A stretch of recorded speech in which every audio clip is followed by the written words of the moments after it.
nearly half a decade, and finally Rang Rasiya is all set to hit a screen closer to wherever we are. So are you guys relieved now?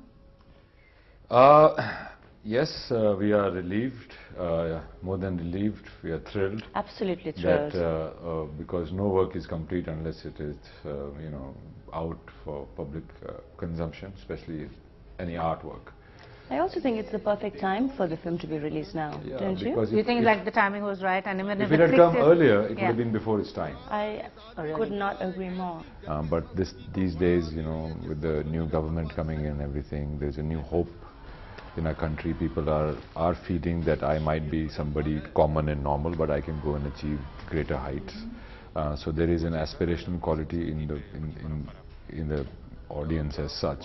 They are looking at icons and stuff and see what they did right, what they did wrong, so that they can also learn from it. So there is a general atmosphere of that. And also, the film, as you know, is about the first Indian court case about censorship of art. Exactly, and ironical that a movie that talks about no moral policing and censorship was being censored so heavily. Well, actually, you know what? It didn't ultimately get censored. It's interesting. It's sort of, there's been a lot of, you could say that there's a certain kind of moral policing in the way we are questioned about it all the time. But literally speaking, the censor board, in fact, passed it without any cuts. So it's quite a path-breaking film in that, given that it has the content it does, the fact that the censor board actually applauded it and did not cut a single scene is pretty remarkable.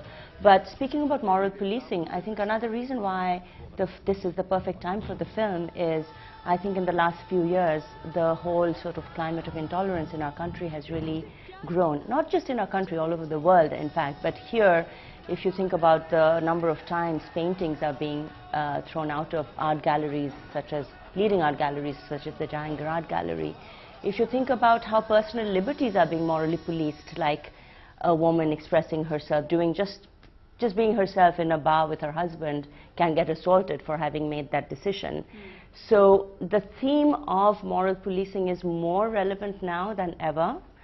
And there's also a very strong story about how strong and yet how vulnerable women are in our society, in our movie. That theme as well is now more present in everyone's minds, because in the last couple of years, as you know, a lot of attention has been given, both by the media and by the public, to the need to understand the lack of freedom, the lack of safety that women experience in our society. And also it's about Raja Ravi Verma. So when you were approached to play him, what was your first reaction? My first reaction was, who is he? Nanda obviously knew about him, and more rather Bengali kind of culture. I'm from Haryana, so I had no clue about Raja Ravi Verma. But when Ketan showed me some of his pictures, then that's when the penny dropped. When I saw Lakshmi and Saraswati, I've had the same prints, and I've seen the same prints in my friends' houses, and we pray to it on Diwali. So this man whose work is being prayed to, that was a big daunting task. And then when we started doing more research about it, I realized he was quite a rock star. I mean, he was so famous at that time that we had to make a separate post office for him, for his fan mail, and that kind of adulation everybody wants. And I think that was a big epitome, and his other contributions to our culture as such, especially women and like their fashion. He was a big first fashion designer. The way women tie saris now, it didn't exist. There were all different parts of India wore saris differently, but with the pleats and the pallu with the midriff showing and all that, which is I think a epitome of an Indian woman, even internationally, for her beauty and grace. That garment was actually copied from his paintings. I mean, he made prints of his own paintings and circulated them. And also Dada Saheb Phalke, who was the father of Indian cinema, was an apprentice in his press. And Raja Ravi Verma gave him the first amount of money to make a movie. So he was kind of the first producer as well. You play one of the muses, and what really intrigued me was, 6 years. This movie was not getting a release. It was being, they thought that the content was a little too sensuous for but we do see a lot more happening in regular Hindi films. I mean, we see a lot more content that should be censored. So what do you think went wrong when in 2008 when it was actually made? I don't think anything went wrong. And in terms of sensuality, yes, there is. And you got some hate mail, I read, for. Yes, I mean, that's really, I mean, your research bizarre. is very good. I did, but you know what? When I decided to do the film, I was prepared, fully prepared for everything that making that choice meant. I was the first actress in Hindi films to embrace nudity in the way that it is embraced in this film. And it was not, amazingly, it was not censored. But so I kind of knew that when you are walking on uncharted territory, you have to be prepared for what that entails. How a woman's body is represented on screen. Cinema, as we know, is kind of a voyeuristic medium. So whenever an artist takes on the responsibility of embracing nudity, and you know, whether it's a painter as Raja Ravi Verma did, or whether it's a director as Ketan Mehta did, or whether it's an actor as I did, you need to take it on with a great deal of sensitivity.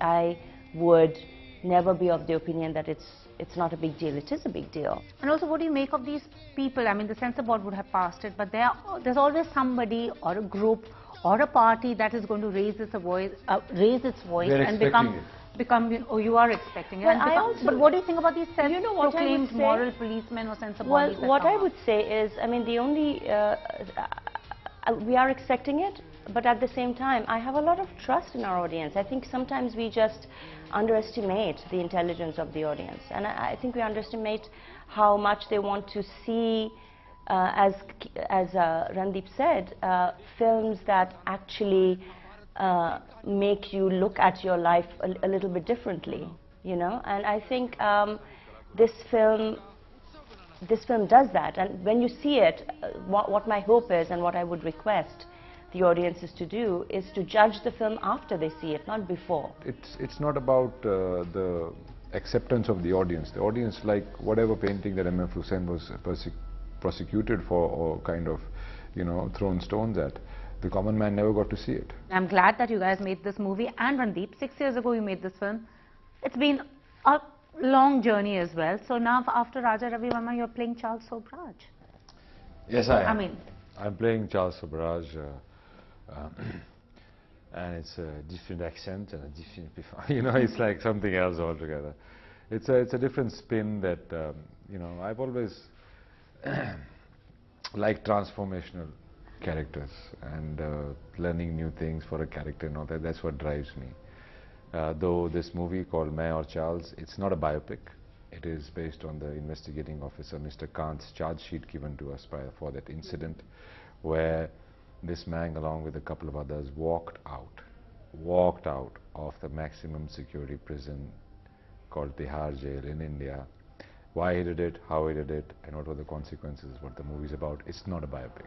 anyways, all the very best to both of you, and Thank you very congratulations for making this movie. And Thank you so Thank much. thank you so much. Thank you. 7th November.